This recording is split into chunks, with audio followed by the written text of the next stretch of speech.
You all good? Everyone's got tea and everything, yeah? Yeah, all good. Yeah, come up recording, yeah. Yeah. Okay, welcome guys to another episode of Frontline to Fairway. I think this is our fourth episode, fourth or fifth. Today I've got Stacey Cresswell and Paul Fisher with me, who are going to share their story.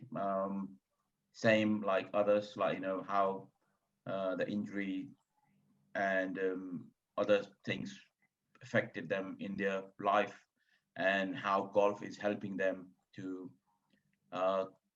rehab, or maybe how to come off with their injury. Without any delay, I'm gonna straight go to Stacey, who's gonna hand over to Stacey. Here you go, Stacey. Thanks, G. Yeah. Hi, everybody. My name's Stacey Cresswell. I'm 49-year-old, and I live in Devizes in Wiltshire. I joined the army in 1988 when I was 16-year-old as a boy soldier with the Royal Artillery Junior Leaders Regiment, Bramcote in Nuneaton. Done a year's basic training there, and from there I went to 16 Air Defence Regiment, the bad boy regiment of the Royal Artillery, which at the time was 95% mad Glaswegians. So as an Englishman going there, you can imagine it was quite fun.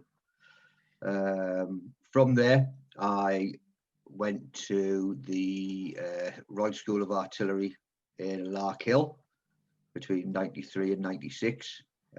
That's how I ended up down in Wiltshire. 6 months before I came out, I met my good lady and ended up staying down here. So the rest, as they say, is history. Don't know what else you want me to say at the minute, G. That's good. So yeah, that's good enough, right? Paul, would you like to share? Sure. Yeah. Hi everyone. My name's Paul Fisher. I'm 45. My career history is slightly different. I started actually in the TA with Royal Anglians, and then decided when I was 22 to join the regs, where I joined REME to become an aircraft technician. Initially joined to be a pilot. They didn't quite work out, so then went straight through and went in as an aircraft engineer. After a couple of years of doing that, I then found out about Management Accountant Services Army. So I went away and did the aptitude test for that one, which I was accepted on. Then I had to retransfer again into AGC. Spent a couple of years as a clerk, which I absolutely hated. And then retransferred again to Management Accountant Services Army, which is where I finished my career. Oh. Stacey, any operational tools, mate? Yes, he said I'd done a year's basic training, like you said, with the junior leaders, and 3.5 months out of that, I found myself, it just turned 18 on the streets of South Armagh for 7.5 months. Can I just say, before I tell my story about my tour, I never knew about Fish going for his pilot, so from now on, I'm just going to call him Maverick. Failed Maverick, mate. Failed Maverick. Failed Maverick. So we'll call you Goose then. Yeah. Yeah. So January 1990, I found myself in South Armagh, down on the borders, and that's really where my problems with regards to PTSD and my leg injury started. PTSD wasn't diagnosed until a long time afterwards, but yeah, with regards to operational tours, that was the only one I managed to get on. I was due to go to Gulf 1, but because of the leg injury that I had, it was such a serious leg injury. I had a collapsed artery behind my knee, I managed to get myself out of that one, and I was P7 or downgraded, for those of you who don't know, for the best part of 12 months in the sergeant's mess. So while everybody else was getting suntans in Iraq, I was cleaning glasses in the sergeant's mess in Curtin Lindsey. So yeah, enormous fun. You know where I would have rather have been, don't you? Yeah. It just yeah. I think it with the PTSD, it doesn't need don't have to do a couple of tours or 5 or 6, 7 tours. You just need one, and you're done. Absolutely. Yeah. It doesn't matter. You know, it's just one snap of the finger, and then you just the whole life is poof down. Yeah. I know. Paul. Any? I've seen a picture. I'm hoping you've done some tours, though. Yeah, so I did a couple with Army Air Corps. So I was posted to 5 Ridge, Northern Ireland. So I did that one. I did a tour of Bosnia with the Army Air Corps. And then I did 2 tours of Iraq with logistics regiments. And it was after the second tour that I got my injury. It was on Telex 7, and we were on Shiber Airfield. And the first half of the tour was uneventful. Nothing really happened. It was okay. But halfway through the tour, it all started to kick off, where the usual stuff, where they'd fire those Chinese fighting rockets at us, have the pop shots from the front, and various bits and pieces, but nowhere near to the scale of what some of these guys have seen. The irony was that at the time I was posted to 2CS Regiment in Gütersloh, and on Telex 7 they hadn't got the decompression leave, which they've got now. I think it's Cyprus you go to now, so they sent you back to your main regiment. And I was posted back to the main regiment straight after the tour. And on that 2-week decompression leave in Gütersloh, I played regimental football at the time. And the coach approached me and then asked, I know you're posted back to the UK, but come and help me pick the next team. So come and help me play this dummy game, which I did. And I remember it well, because I remember playing in goal thinking I'm driving back to the UK in a couple of weeks. But this cross came through the air. And I remember jumping up mid-air, and I caught this ball mid-flight, and I even shot myself. I caught this thing in mid-air. It was brilliant. It was like the best catch I've ever done. But this young, over-eager lad was desperate to impress the coach, wanted to score the goal. He was going for the ball too. He ran into me, flipped me over 180 degrees. And in hindsight, what I should have done was let go of the ball and then broke my fall with my hands, but I didn't. I kept hold of the ball and I landed on my head, and literally my neck snapped. And it was like something out of a cartoon. I remember it, and I remember, oh, that's not right. And I got up and I cracked it back into place. It wasn't in pain. It just felt odd. And then finished the rest of the game, which was stupid, but it felt okay. Anyway, about a week or 2 later, driving back, is when all the problems started, when I lost all the feelings in my arms. Something definitely wasn't right. And then, then it turns out that I'd sort of broke my neck. I'd popped 2 discs in my neck. The disc was then protruded out into my spinal column, and that was trapping all the nerves. And it just went from there. I think it's and then did you get medically downgraded, or? Yeah, like Stacey, I spent a lot of time downgraded. They asked me at the time, surgery was possible if you wanted it. At least you just cut your neck open and take them out, and then we'll put spacers in. But it was deemed at the time to soldier on, which I did. But I was just on medication for a couple of years. And then I was posted to Shrivenham, the Defence Academy. I was their accountant for a bit. And I had a small RTA, which gave me whiplash and repopped the discs to the point where the surgeon said, no, they've got to come out. So it took about a year to wait for the surgery. But in that time, I had so many drugs being pumped into me, which I'm sure a lot of the guys here can relate to, whether it's tramadol, morphine, antitryptamine, codricamol. And then you end up having to take drugs to combat the side effects of the drugs you're taking.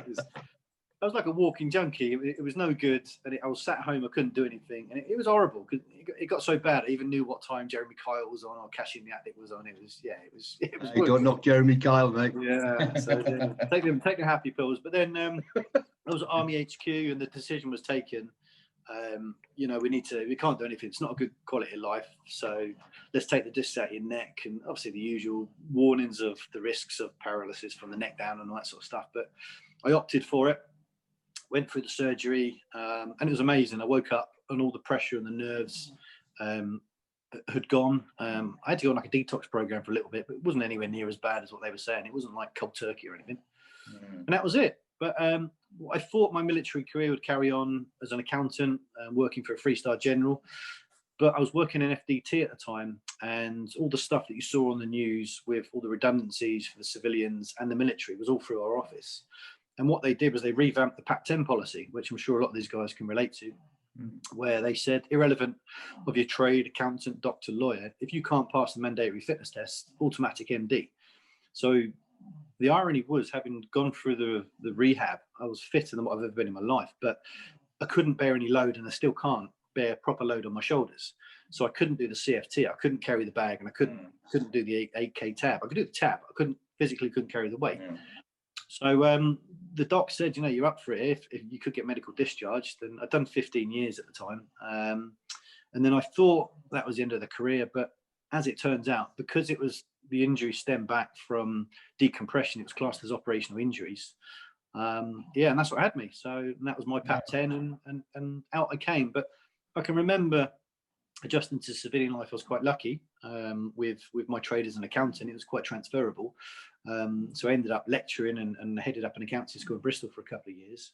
But then I found OCF and actually found you guys at Bowood, where you had a van at the time which had Paul on the side of it. Paul Swin, Yeah, that's right. Yeah, and then I got in contact with Paul when he told me about you guys, and then I came across. And I can remember with my injury, knowing it's a sports injury, and seeing other guys with obvious injuries, that I wasn't sure if I'm in the right place, but I was very quickly reassured. It doesn't matter in OCF on your injury, whether it's physical, mental, whatever it is, sports injury, we're all the same. And that was one of the best things I ever found coming into OCF, and met so many great people from there. And that's why I'm here now. Cheers, mate. Thank you. Yeah, Mr. Oh, he never shuts up, does he? Yeah. Sorry. Yeah, went on a bit. Yeah, you know I love you, mate. You know I love you. Stacey. So when did you find out about your injury? Obviously you knew about it, but when you get down. Like you said, the injury in my leg, I'd had it was a collapsed artery. 5 centimeters of my artery had collapsed behind my right knee. So I had a bypass on that, and it must be with the tour was 1990, so it must have been 91, 92 when I had the bypass on it. I was still only 20, but this time I was 20. But it never ever felt right. I was always in the med centre again, like Paul. I was popping brufen, which, as you know, in the army cures everything from headaches to broken legs to broken arms, broken backs. As soon as you go and see the doctor, brufen sorts anything out. But it wasn't sorting it out. So I thought long and hard. My career, I'd got up to Lance Jack, and my career was kind of stalling. So I'd volunteered to go to Lark Hill at the School of Artillery from Dortmund, because it was obviously it was a training regiment, so there wasn't so much pressure on us with regards to Frontline. So I'd made a conscious decision that I was going to come out. So I came out at 25. The army, not the closet, by the way, Paul. Mate, you know I was going to get. So I came out at 25. I'd met my wife 6 months before I came out, and I kept.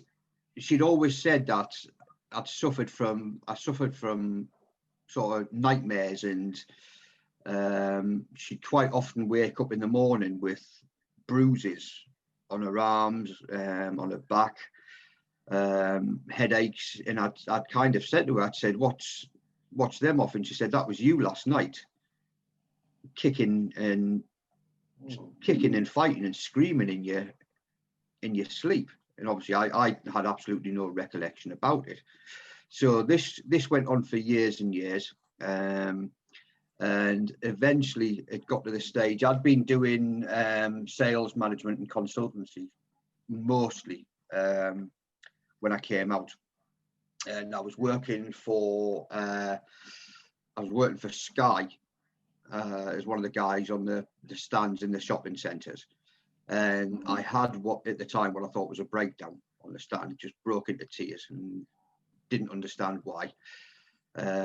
Kind of walked away from that, set up my own business for nearly 2 years. Me and the wife set up our own business, which was only a mile away from where we live. So I used to walk the dog up there every morning. And again, one morning, it got to the stage where I just broke down halfway across the fields with the dog. And I said, there's something not right. There's something not right here. So by this time, I'd also been diagnosed with epilepsy and severe comorbid depression. Now, I rang my doctor and he said to me, he says, I want you to ring this lady and she'll give you a 20-minute consultation on the phone. She was a psychiatrist. So I said, yep, absolutely fine. So I rang her. And I was talking to her, and all I'd give her was my name.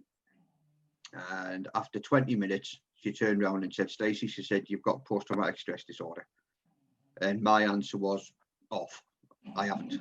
I said, I haven't seen anything.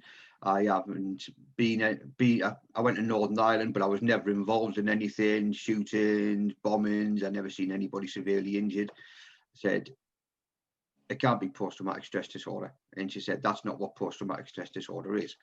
So this was back in 2013, 14. So it took a good 1996, sort of, help me out with the maths here, Paul, you're the accountant. Best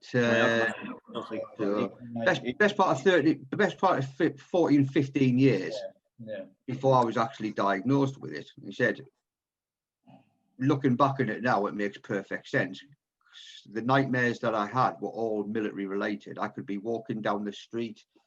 I can, all the dreams that I still have them now in nightmares. I can be walking down the street, happy as Larry in civilian clothes. I'll turn around the corner and as soon as I turn around that corner, I'm back into military gear and I'm back on the streets of Northern Ireland.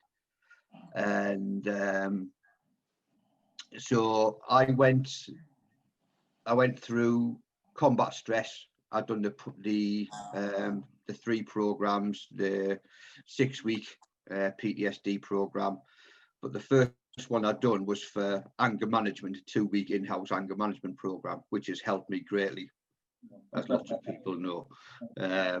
So somebody there in their infinite wisdom said to me, oh, why don't you come down the golf range and hit some balls? It's great for anger issues. I thought, yeah, right. So I hadn't hit a ball. I'd never hit a golf ball. And within an hour and a half of coming off the range, I got a phone call from my wife, and she said, what have you bought on eBay? I said, a set of golf clubs. And that was the beginning of the journey with it. So I joined OCF. I got told about OCF by a few of the boys who I know in the local area, and I joined OCF. Like 2 years. 2 years I've been with them now, and it's just a fantastic organisation. He said, there's no judging, nobody's judgmental. You know, I mean, you see people with different injuries, and you see people whose injuries that you can't see, but everybody is treated exactly the same, and it's fantastic to see the boys. It's been very, very difficult with the lockdown, but we've managed to have a few events this year. But getting out and seeing the boys, it's like being back in the barracks. It's just barrack room humour. There's no sympathy, especially when it comes to golf shots. And love every single minute of it. And long may it continue. Yeah, definitely echo that. Definitely. Yeah. thing with the we always talk about injuries, like we don't actually don't talk about injuries when you're in the golf course. Never. Yeah. I never knew like what injuries you've got, what Paul's got. About it. Yeah. Now I found out like obviously on your forms you write down you've got PTSD and your back injury and everything. You just see that and then you just think, oh, I never heard like Paul said. Paul's story is amazing. It's like sports injury, but still that's made him like from up here to down, straight down. Absolutely. Yeah. So, Paul, did you say you were playing in goal? Yeah, played in goal. Yeah. Did they score? No, I saved it. What a hero! Hey, to the end. Yeah. My bad. Yeah. No, it's good. I do miss the football, but it's like anything, isn't it? You have the injuries. It changed what I can and can't do in my life. And golf was one of the few sports I can do. I obviously can't play any contact sports. But like you were saying, Stace, more importantly for me, it wasn't so much of getting good at golf that was important. That was a bonus. It was more the social aspect, which I struggled with first left the military. Getting that back, which took me to the golf courses, and then having that of OCF, and you get that military banter back again, and it's been great. Lots of good friends. Yeah, absolutely. I always remember, I think it was down at I think it was China Fleet when we went down there, and we had I think it was the club captain announcing the players, and Bish.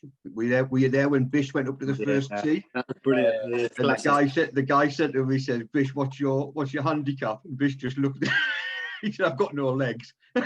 We were all rolling around the floor laughing. I just didn't know when to put his face. That's the type of thing that we have, isn't it? And it's people, unless you're from a military background, you'll never understand a military sense of humour. And it's some people find it offensive, but like you said, if you find us offensive, you're hanging around with the wrong people, unfortunately. Like Simon did do to me every time I meet him, you're not good enough to be a Gurkha. Well, you're not a proper. You're an Indian Gurkha, aren't you? But that's the banter, isn't it? That's the banter. Absolutely. Okay. I'm going to move to golf. So, Stacey, have you played golf before? I played yesterday. Like you said, I only started 5 years ago. Okay. And ironically, my first job when I came out of the army was working in our local golf club, North Wales Golf Club near Devizes in Wiltshire. And I always said to myself, I am never ever going to play this game because golfers are such pompous so-and-sos who are up their own backsides and absolutely love themselves, and they think they've got some God-given right to talk to people like they do. But so 5 years ago, like I said, I took it up, and I'm addicted to it. I'm really addicted to it. My wife always says that the two words she never ever thought she'd hear herself saying was golf widow, and she is a golf widow. Luckily, around here we've got some fantastic courses, and we've got lots of guys who are with OCF. Me and Fish are only 8 mile apart. Yeah. So we get together. Play either my course or his, Uphaven or Burwood. So that there's a few other guys, so we can always get out, can't we? There's always times. So I'm playing off 22 at the moment. I think I might struggle to get it down during the winter, which isn't a bad thing. But I'm wanting to get it down to about 18 in the summer next year. I'm looking at getting down to 18, hopefully a little bit less. I know I can do it, but it's whether I want to go up and get called. 22 is just that's a false handicap, man. What with me? Yeah, definitely. Oh, thanks, mate. Cheers. Sorry, but can you still hear me? Still here, yeah. Yeah, my screen's gone blank on me, boys. So I don't know if you can still see me or not. Sure. But, no, I can see your name. We can still hear you. All right, it's a blank screen for me, so as long as you can hear and see me, okay. Yeah. Yeah. Sorry, where were we? Hey, Stacey, I forgot to ask you. I know you had that game. You and Garfi played against the two ladies. Did you win? I'll tell you something, mate. That was a story and a half. We were 3 down with 4 to go, and these girls were fantastic. One was one could bang a ball off the tee. I mean, she was hitting off the red tees, but she was matching me for me drives, if not out driving me. And the other lady, she must have been in her 70s, and she was really, really steady, nice and slow, but everything went straight and along the ground. So we kept kind of pulling them back, and then eventually they went up to 3 up with 4 to play. So me and Garfi could see that they were starting to tire at the time. So we thought, right, now we've got to put the pressure on. So we pulled it back to so there were 2 up, 1 up, and then we pulled it back to all square. Coming onto the 18th at Uphaven. Now you know what the 18th's like, a little par 3 over that big valley, 150 yards. And Garfi said, Stacey said, just put it on the green anywhere you want, mate. So I just concentrated and I put a 6 foot from the pin. Hey. We beat them 1-0. So we came back from 3 down with 4 to play. We beat them 1-0. So as you can imagine, we didn't give them much abuse. You know what I mean? We were very gentlemanly like, you know, and gracious. Good man. But no, it was fantastic, mate. Yeah, it was a really, really good day. So we're very, very lucky because we've played so often at Uphaven. Me and Garfi were joined there, and we're now invited, even if it's the seniors where we're not seniors yet, or the societies or anything like that. They always kind of ask us if we're interested in playing. And the captain at Uphaven, he's a former PTI, and he always kind of looks very similar to Tomo, same size, same build, same hairdo. Yeah. So we feel very, very honoured that he kind of makes an effort to contact us first to see if we want to go and not so much play the round, but we actually play with him as well, and the vice captain. So they're really, really looking after us. You know what I mean? And they're really interested to hear about the boys' stories. And I'm gonna, once this COVID's out the way, I'm gonna get something set up there. And we've obviously got Bowood, but we'll do something with OCF as well. So yeah. Good. Yeah, Paul. Have you played golf before? Yeah, I'd had a couple of rounds just hacking around. Nothing ever serious. But for me, like I said before, it was when the discharge happened, which sort of ended things abruptly. Very quickly, my marriage and relationship had broken down at the same time. So yeah, just sort of playing golf when I left the forces, and met a few guys there playing on a Friday afternoon, and then just went from there. Currently playing off 16, but I've had a couple of rounds where I played to 10, but they were just freak rounds, I think. So normally around about between 16 to 18, depends. But last weekend, no, not even close to that. It's more like 20, 21. So yeah, but hey, there we go. That's golf, isn't it? Yeah, a bad day. Yeah. Yeah. I played last Friday with and I walked the whole course 18 hours. It's the first time I did it. Yeah. So I was more thinking about, you know, walking kind of thing. I wasn't thinking about golf. I was thinking about, Yeah. I don't know. I scored 82. Wow. Really? Good, mate. Yeah. Nice. And 10. I was like, whoa, how can you do that? it just, and then I played yesterday with my son. Lost by 5 balls, 6 balls. I don't know how many balls lost. Even in the 9 holes, you know. Yeah. It's just, I think it's a good day and a bad day, I reckon. Yeah. Yeah, you can just. That's why when we go to the events, it's just amazing to be around people, even if you're having a bad day. Yeah. Just makes you smile, kind of thing, isn't it? When you are Absolutely. with those people around you. I never feel angry or anything like that. You know, while I'm at the event playing golf with the guys. It's always good. Yeah. So as you said, Paul said you saw the picture of the van actually. Yeah, Paul Swain was on the side. Yeah, Paul Swain. Yeah, I knew Kenny because I worked with Kenny, his brother, in Shrivenham, and then I met Paul on a skiing trip. And it was just like when you see a face, and you thought, I recognise that face, and then it turned out it was Paul, and then it all went from there. Yeah. And Stacey comes through combat strategy, isn't it?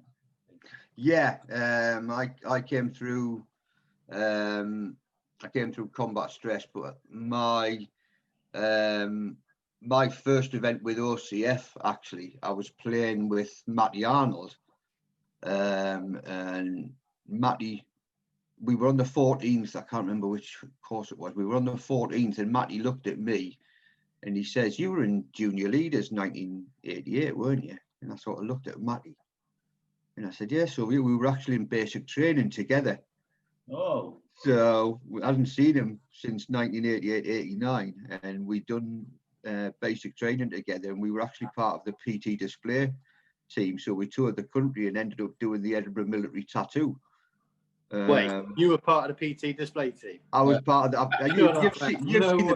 You've seen the picture on my wall, mate. Yeah. Oh, yeah. I was a fiery hoop jumper. Yeah, could do somersaults and all sorts.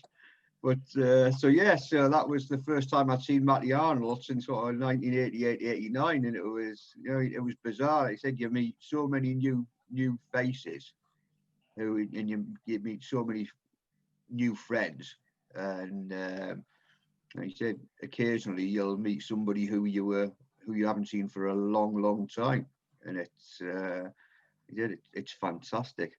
It's fantastic. I think people you meet, and sometimes John Devlin, he was in Talik 9 with us in Iraq, in Palace, the same too. I didn't meet him in a palace or in Talik. I met him I think in Skipton, and we just talking about it, and then he said, "Oh, I was in this," and I was like, "Oh, I was in this as well," and we start getting to know each other, like, "Oh, you remember that day? Remember that day?" Yeah. It's such a plus. You don't have to be on the same course or same thing. But when you go to that OCF event, the people you meet, man, it just feels like you know them from. And it's like you've known them, and it just clicks instantly, doesn't it? And it's fantastic. Like you said, it doesn't matter who it is. There's always somebody there to talk to, and if they want to talk to you, or you want to talk to them about your injuries and your problems, you might not be feeling too good when you get there, but my God, once you're finished, you're up here. You know what I mean? And I said to my wife, she came out a few weeks with me, and she said, "I now understand why you play golf." She said, "Because when you come off that golf course, you're a completely different person to when you went on it." And it's fabulous. I always ask people the same questions. I'm going to ask you both the same question. So what have you learned, things about yourself, moving into the life, by playing golf, from golf, what you have learned?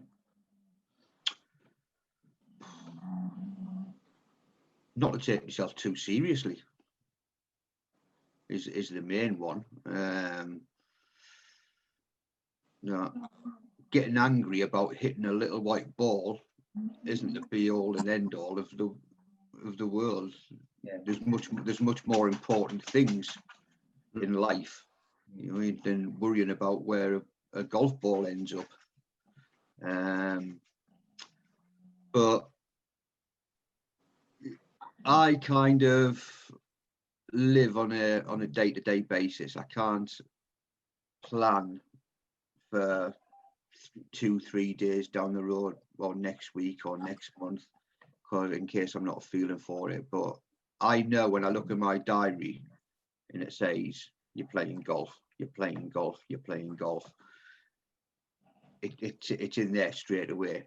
I'm thinking about, right, what have I got to do on this hole? You know, how do I stop hitting it left? You know, start doing it, and just not taking myself too seriously. There's people out there with bigger problems with me. The world's got bigger problems at the minute, and just get out and enjoy yourself, because life's too short.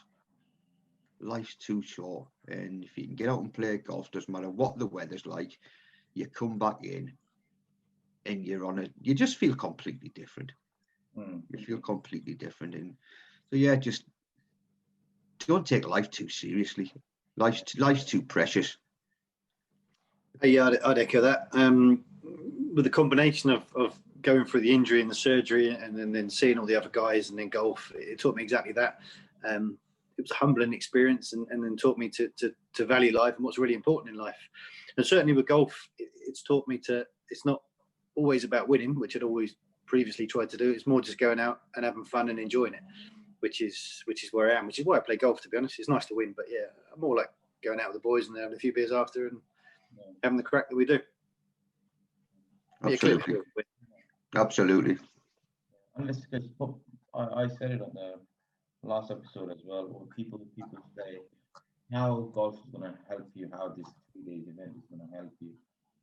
Unless Clive said, unless you experience that, you don't know. Because unless you come to the event, unless you do a 3-day event with on course, or with the guys with on course, you know, you don't know anything. Not with on course, just playing golf. You know, how important it is. Like, you know, it changed people's life. You know, some people's, like, you know, were struggling, and then you just find golf. It's just a snap of the finger kind of thing. It's like, you know, it changes on the 18th. You know, when you're on the course, you don't think about your injury or other stuff. You just think about your what's the next hole, how many balls we're going to lose. Absolutely. Yeah, I agree with that. You can switch off, like you say. It's good. That's what I like about it. Yeah. And you can always see the new members who are turned up to the new event that look like a rabbit caught in headlights. But as soon as you find out who they are and you get them mixing with the boys, they're completely changed. You know what I mean? It's getting them back in, and I certainly felt more than welcome with OCF from the minute I walked into my first event, and I love it. I absolutely love it. Yep, definitely echo that as well. I found exactly the same. Very, very friendly and welcoming place. Loved it. Another question I've got is, what's the highest point, you know, or memorable day of time since you started playing golf? Anything? Mine was. It doesn't have to be OCF event, or can be anything. Mine, well, funny enough, mine was with OCF. It was my first event. We had 4 nearest the pins on one 18 hole, and I won 3 of them. Oh. What was that? No, where was that? Oh God! What, down south? Yeah. Bish was not Sanford Springs. It could well have been it could well have been Sanford Springs, actually. So there was 4 nearest the pins, and I think the furthest one was 2 feet away, and the closest one was 12 inches, and I won 3 of the 4. Whoa. So I was playing off 28 at the time. So as you can imagine, I didn't get much abuse. But yeah, that was certainly my that was certainly the best memory I've had in golf. Was that your first event as well? It was my first OCF event. Yeah. Oh. Yeah. So it's first OCF event, and yeah. So as you can imagine, I didn't know many people there, and Bish turned around and said, and so won this hole. Then he went and he just looked at the bit of paper and he went, "Oh, Stace, there's your 9 golf balls." So I won 3 packed in golf balls. So it was, so yeah. So and all you heard from all over the room was just bandit. And I thought, well, you've either got it or you haven't. Oh, that's amazing. Yeah. I know what happened to Paul. He's just gone off. Oh yeah. Yeah. Unless his batteries run out. I don't know what happened. What happened fine. there? He might be coming back. I don't know. Actually.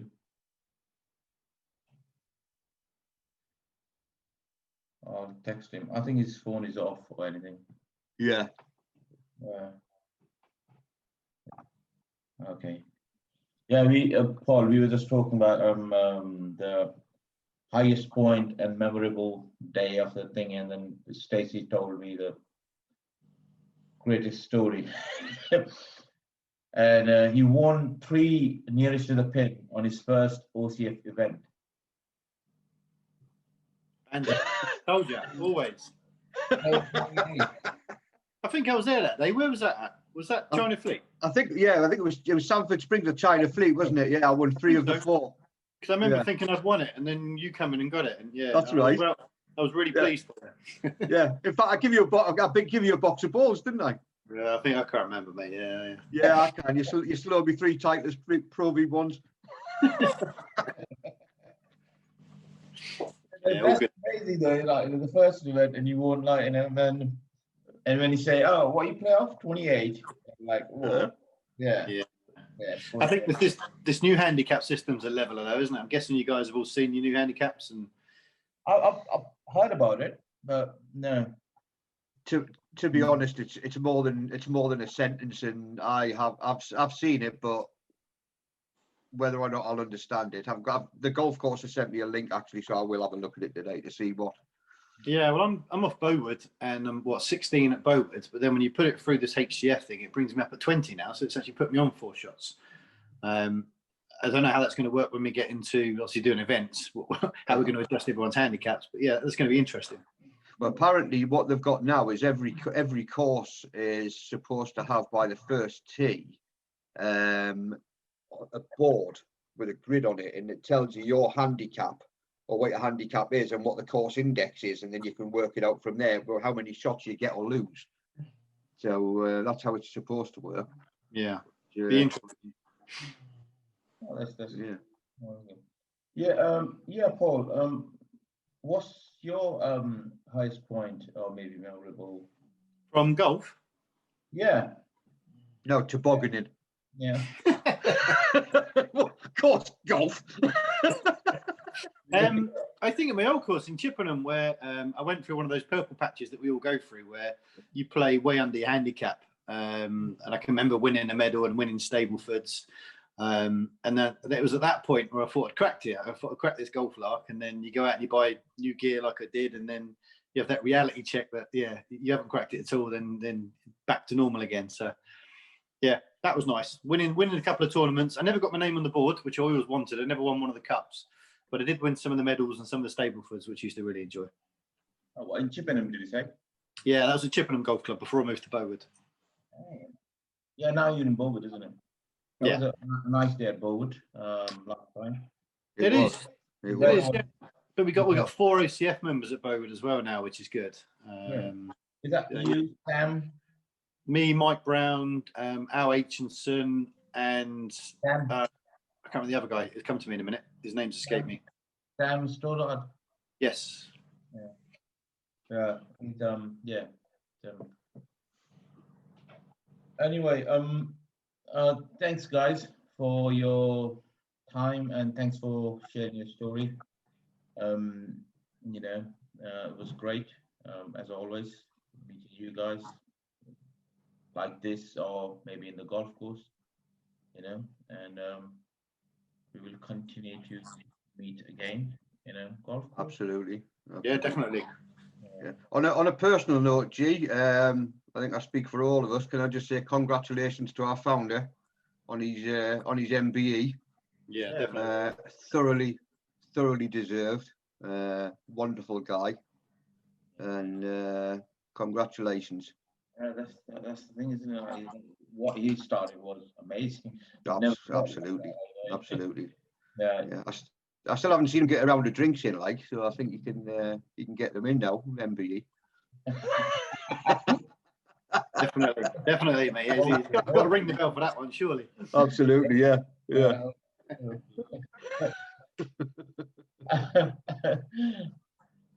All right, guys. I'm going to stop recording now, and we can still talk.